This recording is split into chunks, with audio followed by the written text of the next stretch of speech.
What's up guys, Justin here with TheSketchUpEssentials.com, back with another SketchUp quick tutorial for you.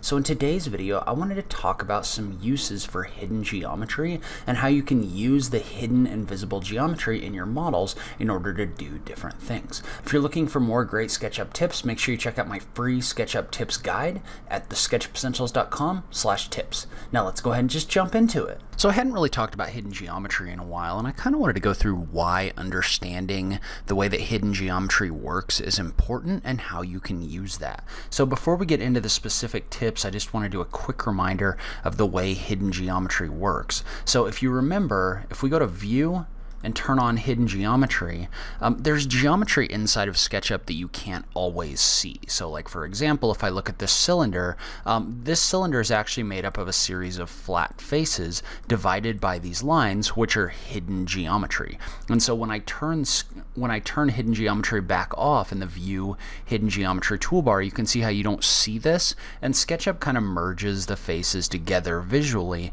in order to create this curved looking face, even though it's really made up of a bunch of individual faces. And so you can hide and unhide those edges by going into your entity info. So if I go to View, turn on my hidden geometry, and then let's say that I select one of these edges and I uncheck the box for soft, you can see how this becomes a solid line. Well, now if I turn hidden geometry off, that edge is no longer a hidden edge inside of SketchUp because we unchecked the box for soft. If we were to recheck the box for soft, you can see how this goes back to a dotted line indicating that it's hidden again. And so the other thing I want to talk about is the way that SketchUp merges faces when you're doing this. So if I select this edge on this box, for example, and I mark this as a soft edge and then I click off of it, well now if I click on one of these faces, since the edge between them has been marked as soft, SketchUp treats this as one uninterrupted face, which means a few different things. The first thing is now if I apply a material to one of these faces, it's going to get applied to the other one as well.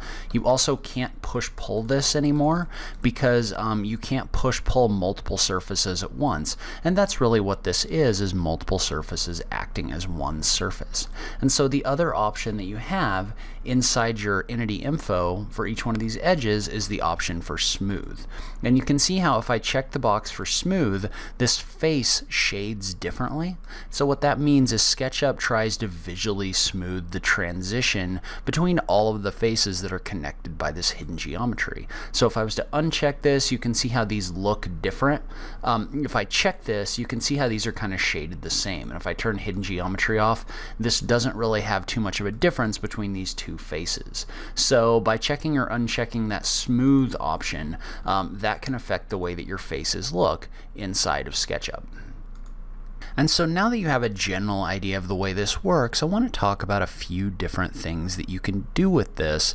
I want to talk about a few different applications for this. So the first is obviously you can use soften edges to hide or merge different faces. So like for example, we'll go back to this box. If I wanted to merge these three faces so that they looked like one uninterrupted face, all I would do is just go in here and check the boxes for soften and smooth on those edges. And now if I go in and do a View and I turn off that hidden geometry, now if I apply something like a material in here, it's going to get applied to every single one of these faces. So you can use this to kind of merge faces together in this way. And so that can be valuable for something like this house right here as well, because this house, I don't necessarily want to focus on the two faces this time as much as I want to focus on the fact that obviously for this house what we've done is we've extruded a box up, and then we've got this kind of ugly edge separating this upper and lower face. And so what we're going to do in this case is we're just going to click on that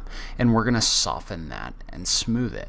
Now if I soften and smooth that and I turn my hidden geometry off, this face is going to look like one interrupted face. And this is still splitting these in here, and I'm not 100% sure why. So these are going to act like different faces, but you can see how instead of having this ugly dividing line in here, if you hide this edge, you don't have to worry about that anymore. And so another tip for that is if you want to hide edges quickly, or if you want to soften edges quickly, if you turn the erase tool on, So if you tap the E key and then you hold Control and click and drag across an edge, you can soften or smooth the difference between two faces, or you can soften and smooth this edge just by using the Erase tool and holding the Control key.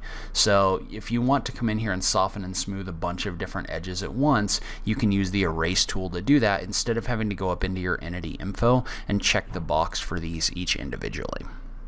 And so another thing you can do with this is a lot of the time you're going to have things like this face right here that's kind of made up of this blocky, if you look at the hidden geometry, it's actually blocky triangular geometry, but in either case you can see how this isn't very smooth and it looks very, it just doesn't look very good. Well, there's a tool in your tray called the Soften Edges tool, and if you go up to Window, Default Tray, and make sure the box for Soften Edges is checked, you can soften lots of different edges at once. And so the way this tool works is you select an object and then you use this slider. And I'm going to uncheck this box for Soften Coplanar for a second. But basically the way this tool works is when you select an object and you click and drag this slider, this is going to automatically hide some of the edges in here by turning them into soft geometry.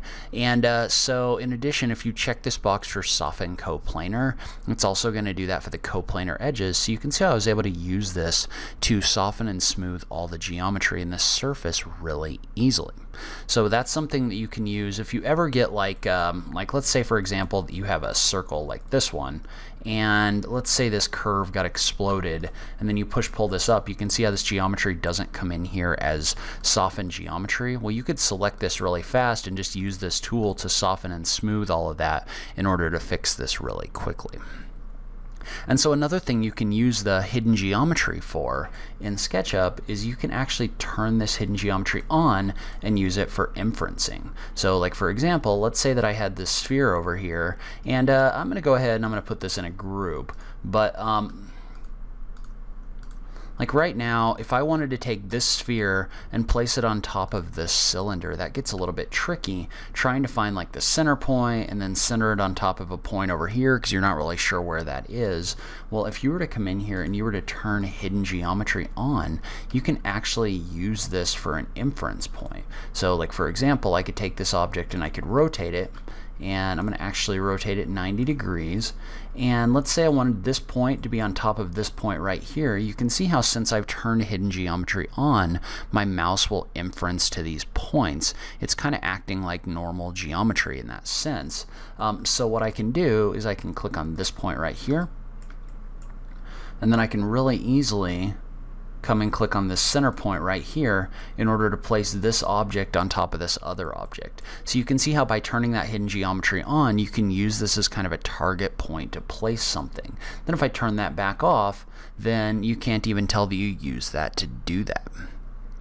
And so another thing you can do with this is sometimes you want to split up a face like this one into different faces to apply materials. Like let's say for example that this was some kind of surface that I wanted to place a road on. So if I was to go into landscaping right now, it would be really hard for me to try to draw any kind of road or anything like that on this geometry. And I can't apply a road material or an asphalt material the way this is because this is all merged into a single face.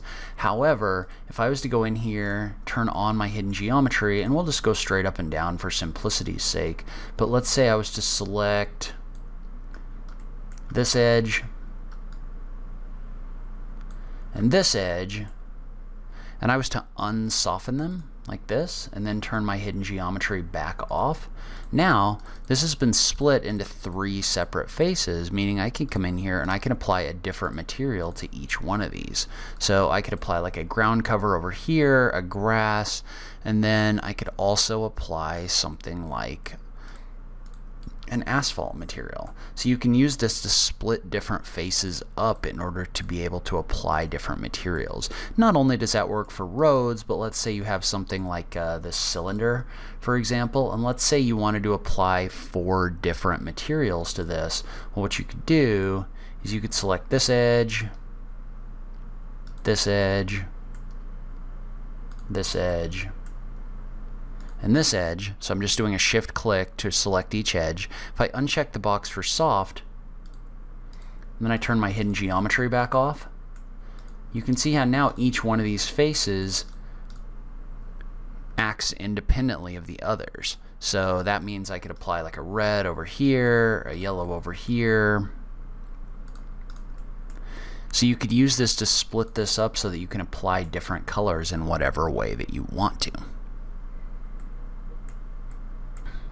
And so another thing you can do is you can use this to create a path that you can then extrude along.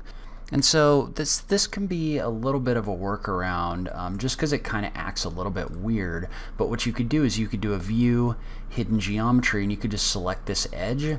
And I'm going to unsoften it, but then I'm going to do a copy because I'm inside a group. Then I'm going to click outside the group and I'm going to do an edit, paste in place. And so now what I have is I have this sphere, but then I also, if I hide the sphere, I have a path that I can now extrude along. So now I can just come in here and just draw a circle standing up. So I just tap the C key and then the right arrow key. I just draw a little circle like this. I select the path.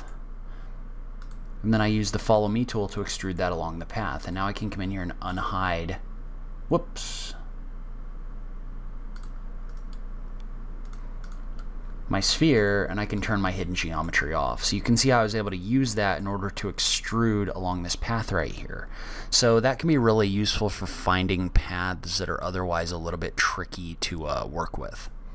And then the last thing I want to talk about, and I'm not really going to use this over here, the last thing I'm going to talk about is, let's say I took this right here, and let's say, and I'm going to explode this, let's say that I wanted to pick up all the hidden geometry in here but not the faces.